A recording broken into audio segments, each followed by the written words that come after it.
My name is Guido Vervaren. I'm product manager for surfaces with Polyvision and have been for 30 years.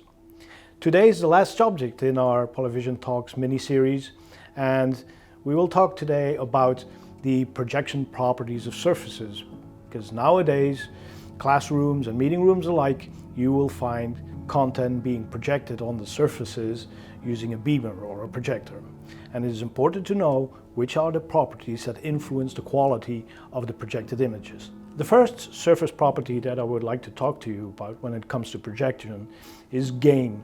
I really would like to get rid of that term, really, because it is a more old-fashioned kind of a term that was used back in the days when the intensity of the light bulbs of beamers was quite weak, and surfaces were developed to mitigate that weakness by curving them in a parabolic way or inserting glass beads into the surface, making it seem like the surface gained light intensity. But that is quite simply not true.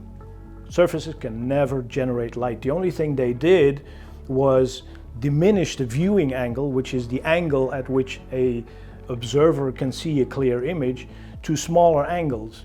Somebody stepping aside to that surface would probably not see much of the image at all anymore.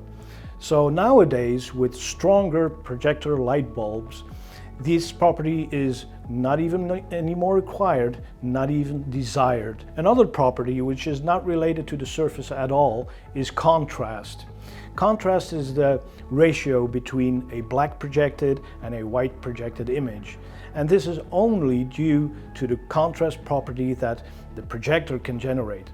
The surface itself does not have any influence whatsoever on the contrast of the images that you see, provided, of course, you have the right color of projection surface. Color for a projection screen is also very important.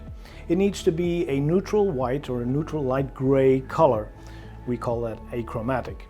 Because if a projection screen would have, say, like a greenish hue, it would discolorate the projected image into the green direction and completely distort all the colors that you project.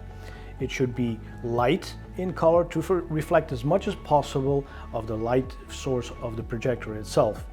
And it's needless to say that a dark color would not work at all, because no or very little light will be projected to the observer. The next property is gloss, and it is by far the most important property when it comes to projecting onto a surface.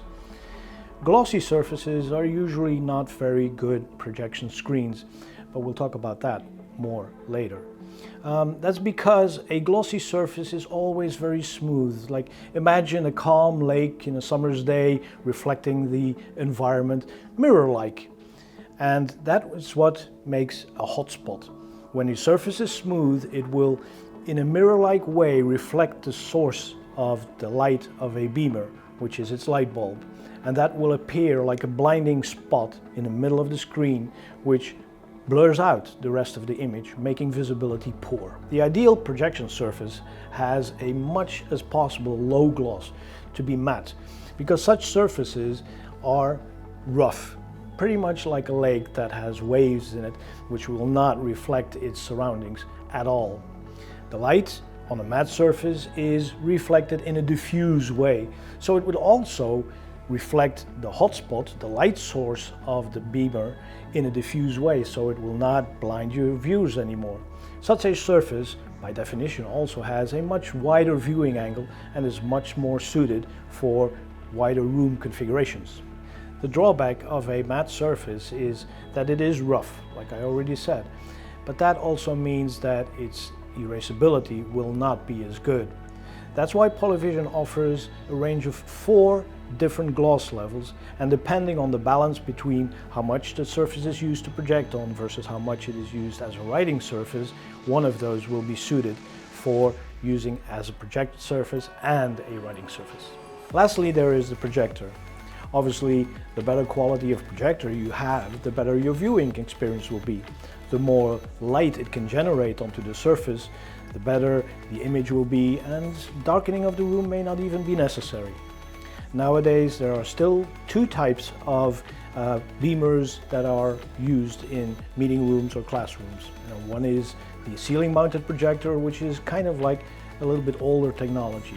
More modern are the short throw or ultra short throw projectors. A ceiling mounted projector is usually fixed against the ceiling at a relatively far distance from the projection screen.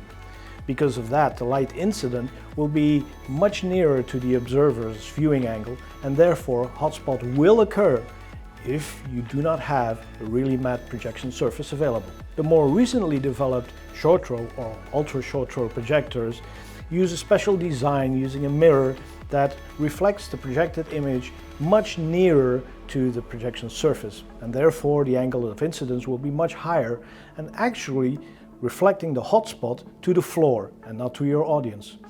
The massive advantage of that is that you can use a very glossy surface as well as a projection screen.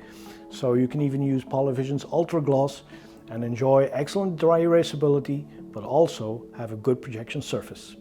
Hope you have enjoyed our Polyvision talks, and if there's any question or you would like me to help, drop me an email. I'll be there for you to help.